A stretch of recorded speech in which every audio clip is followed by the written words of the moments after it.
तो विधानसभा चुनाव में कांग्रेस की हार के बाद सवाल उठाए जा रहे हैं और अब इसी कड़ी में करनाल के असंध से कांग्रेस के नेता जिन्हें इस विधानसभा चुनाव में हार का सामना करना पड़ा, शमशेर सिंह गोकी ने भी बड़ा बयान दिया है और उनका कहना है कि जिसके हाथ में कमान है, अगर जीत होती तो वो श्रेय लेते, अब हार हुई है तो उसकी भी जिम्मेदारी लेनी चाहिए।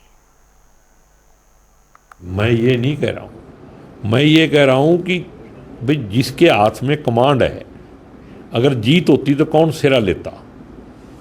हार हुई है तो उनको लेना चाहिए। हार किसके कारण हुई ये कहना तो मेरा बनता ही नहीं ना। लेकिन मैं कहता हूँ अगर जीत जाते हम तो कौन कहता कि मेरी वजह से जीते हो, आप बताओ। तो जिसके हाथ में कमांड थी वो इन दोनों के हाथ में थी, तो अब हार गए हैं तो उनको खुले दिल से कहना चाहिए, बड़प्पन दिखाना चाहिए भी हमारी वजह से हारी पार्टी। तो चुनाव आयोग तो कैप्टन अजय यादव ने भी कई सवाल उठाए हैं कांग्रेस की हार के बाद। उनका भी बयान सामने आया और उन्होंने कहा कि मुझे मान सम्मान नहीं मिला। तो अब करनाल के असंध से भी कांग्रेस प्रत्याशी रहे शमशेर सिंह गोकी ने भी बयान दिया है। उनका कहना है कि जिनकी वजह से पार्टी हारी है उन्हें हार की जिम्मेदारी भी लेनी चाहिए। और अब हमारे साथ कांग्रेस प्रवक्ता वेद प्रकाश विद्रोही जी जुड़ गए हैं। बहुत बहुत स्वागत है आपका जनता टीवी पर। धन्यवाद। वेद प्रकाश विद्रोही जी, अब जिस तरीके से हरियाणा में हुई हार के बाद समीक्षा की जा रही है, लेकिन अब तो आपके नेताओं के खुल के बयान भी सामने आ रहे हैं। चुनाव से पहले सब नकार रहे थे कि कोई गुटबाजी नहीं है, लेकिन अब आपके ही नेताओं के बयान हैं जो कह रहे हैं कि मान सम्मान नहीं मिला। कोई कह रहा है कि प्रभारी ने नहीं सुना, प्रदेश अध्यक्ष ने हमारी नहीं सुनी। अब इस पर क्या कहेंगे? देखिए, ये कटु सत्य है कि हम अब चुनाव हार गए जी, और चुनाव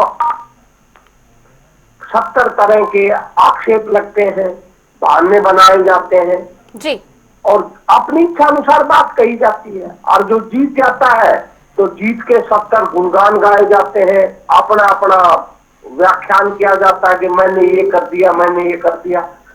यदि कांग्रेस में गुटबाजी थी तो इसके लिए कोई एक नेता तो जिम्मेदार है नहीं, सभी नेता जिम्मेदार है जी। अगर मान सम्मान नहीं मिला तो इसके लिए भी सभी जिम्मेदार है जी। और मान लो मान सम्मान नहीं मिला, मैं मान लेता हूँ, तो चुनाव के बीच में मान सम्मान को लाकर या गुटबाजी दिखाकर क्या हासिल करना चाहते थे ये नेता?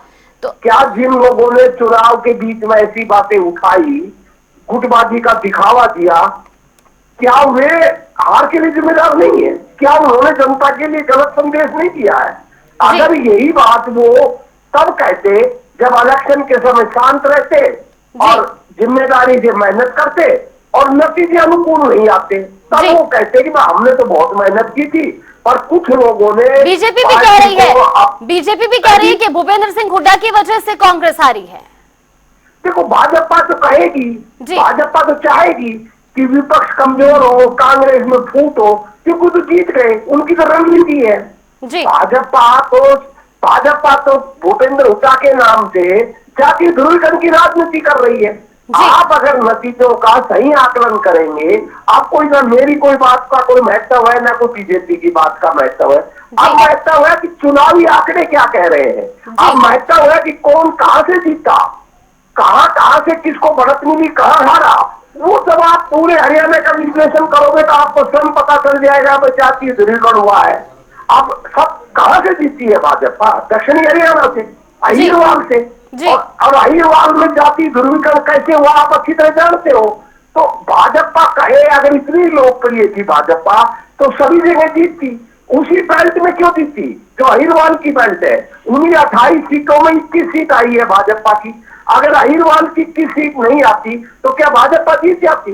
और अहिरवाल का नेता रामिंदर जी तो पूरे चुनाव में कहता रहा कि मेरा मान सम्मान नहीं हुआ, मुझे कुछ नहीं दिया। हमने 2 बार हरियाणा में सरकार बनाई और उसके बाद भी हमें न सम्मान मिला, न हमें वाजिबात मिला और न हमें विकास में मिला। और जीतने का बाद भी वो यही बात कह रहे हैं कि भाई ना तो अहिरवाल को कुछ मिला, ना अहिरवाल को सम्मान मिला, और हमारी लड़ाई कराई गई, हमारी बेइज्जती की गई। वो अप्रत्यक्ष रूप से मनोहर लाल खट्टर का नाम ले रहे हैं और कह रहे हैं कि भाई अब शायद लेकिन वेद प्रकाश विद्रोही जी, लेकिन आप चुनाव के बाद तो आपके पार्टी के नेताओं के बयान सामने आ रहे हैं ना, जो कि चुनाव से पहले नकार रहे थे। ठीक है, चुनाव के बाद का बयान बता रहा हूँ मैं। ठीक है, आपने फिर क्या तो मेरी बात नहीं सुनी। ठीक है, मैं चुनाव के बाद का राम इंद्रजीत का बयान बता रहा हूँ। ठीक है, इस बारे में हम रमन मलिक जी से भी पूछ लेंगे। हमारे साथ बीजेपी प्रवक्ता रमन मलिक जी भी जुड़ गए हैं। बहुत बहुत स्वागत है सर आपका जनता टीवी पर। अब जिस तरीके से नतीजे सामने आए हैं तो कांग्रेस के कई नेताओं के भी बयान सामने आ रहे हैं। अब वो कह रहे हैं कि आप जो है जब जीत का श्रेय लेने के लिए लोग आगे आते हैं तो हार की जिम्मेदारी लेनी चाहिए। क्या आपको भी लगता है कि कांग्रेस की हार की वजह जिस तरीके से जो आरोप लगाए जा रहे हैं वो वाकई सही है? रमन मलिक जी, आप तक आवाज पहुंच रही है? आपको आवाज आ रही है? जी बिल्कुल जी। देखिए, एक तो मैं विद्रोही जी की पीड़ा समझ सकता हूँ जी, और अमूमन विद्रोही जी इतने उत्तेजित होकर कभी बात नहीं करते, बहुत शांत स्वभाव के, बहुत विनम्र व्यक्ति हैं। जी, मैं पीड़ा एक कार्यकर्ता की दूसरे कार्यकर्ता के माध्यम से, हम दोनों कार्यकर्ता अपनी पार्टी के हैं, हम समझते हैं। जी, मैं सिर्फ इतनी बात बोलूंगा कि आप यहाँ पे कांग्रेस को अगर आप दोषी माने तो उचित होगा, किसी एक व्यक्ति को नहीं मानना चाहिए। जी, इस हमाम में कोई ऐसा नहीं है जिसने कांग्रेस को खत्म करने की कोशिश ना करी हो। जी, मतलब संगठन के हिसाब से अगर देखेंगे, व्यक्ति के हिसाब से देखेंगे, नेतृत्व के हिसाब से देखेंगे, कोई ऐसा नहीं है। मेरे को दया आती है, मेरे को एक कार्यकर्ता के रूप में, जिस प्रकार से एक युवा दीपेंद्र हुड्डा भाग रहा था। जी, मैं आज भी ये बोलूंगा और मैं विपक्ष में हूँ और फिर भी मैं ये बोलूंगा जी, कि दीपेंद्र हुड्डा ने एक कार्यकर्ता के तौर पे, चाहे वो उनके पिताजी के लिए था या जिसके लिए भी था, लेकिन अंततः उन्होंने कांग्रेस के लिए बहुत लड़ाई की। जी, लेकिन कांग्रेस में हुआ क्या है इसको सोचना अनिवार्य है और वो सभी राजनीतिक दलों के लिए सोच के उससे ज्ञान लेना जरूरी है। भूपेंद्र सिंह हुड्डा को ये डर लग रहा था कि उनके साथ भजन लाल जी जैसा कार्यक्रम ना हो जाए अगर ज्यादा सीटें आ जाए। शैलजा जी को बाईपास करके अपनी गुड्डी सेट करने के लिए उन्होंने कोई कोर कसर नहीं छोड़ी। सुरजेवाला साहब अपने घर से बाहर नहीं निकले। वेणुगोपाल साहब के ऊपर कल अशोक वानखेड़े करके पत्रकार है, उन्होंने बड़े सीरियस एलिगेशन अपना बड़गढ़ के जो वहां पे जिनको टिकट दी महिला को, उनको लेकर बहुत एक तीखे और बहुत तीव्र किस्म के आरोप लगाए। जी, आप हर जगह पे देखेंगे और इस सारे का सिस्टम इस प्रकार से आप देखिए कि आपके चैनल के 2 स्टिंगर की लड़ाई हो रही हो या 3, उसको ना ही आपका एंकर संभाल रहा हो और उस एंकर के भी 2 गुट बन गए हों। उन 2 गुटों के बीच में एडिटर कोई काम नहीं कर रहा और एडिटर की नाकामी का जो मालिक है चैनल का, वो भी कोई उसमें भागीदारी नहीं दे रहा कि वो उसको रोके। तो अगर आप सारे ही छोड़ छाड़ के बैठ जाओगे तो बेड़ा गर्क तो होगा। ठीक। तो डेमोक्रेसी के लिए आज मैं जैसे पहले भी बोलता था, मैं ये आज भी बोलने में विवश हूँ कि कांग्रेस का उत्थान कराना मेरे ख्याल से राष्ट्र हित में एक बहुत बड़ा काम होगा। ये वर्तमान में जो गांधी परिवार है, इसकी नाकामी ने हर जगह कांग्रेस के अंदर एक ऐसी गंदी बीमारी डाल दी है जिसकी वजह से लोकतंत्र के ऊपर बहुत बड़ा खतरा आज भारत के आ गया है। और वो ये है कि असक्षम, अपने आप स्वयं विनाश करने वाली, स्वयं भस्मासुर बनने वाली अगर कोई राजनीतिक पार्टी देश के राजनीतिक क्षेत्र के अंदर प्रमुख रूप से आती है तो वो देश के लिए हानिकारक है। ठीक है, वेद प्रकाश विद्रोही जी, रमन मलिक जी ने तो कई सारी वजह बता दी कांग्रेस की प्रदेश में हार की। देखिए, मैंने आपसे कहा था कि हारे हैं हम, वो जीते हैं, उनको अधिकार है जी, उनको पूरा अधिकार है हमको लानत मनानत करने का कि हम जीती भी बाजी हार गए, इसमें कोई तो राय नहीं है। और हम बड़ी शालीनता से उनकी बात को स्वीकार करते हैं कि जी। निश्चित रूप से हमसे चिंतन और मनन करना चाहिए।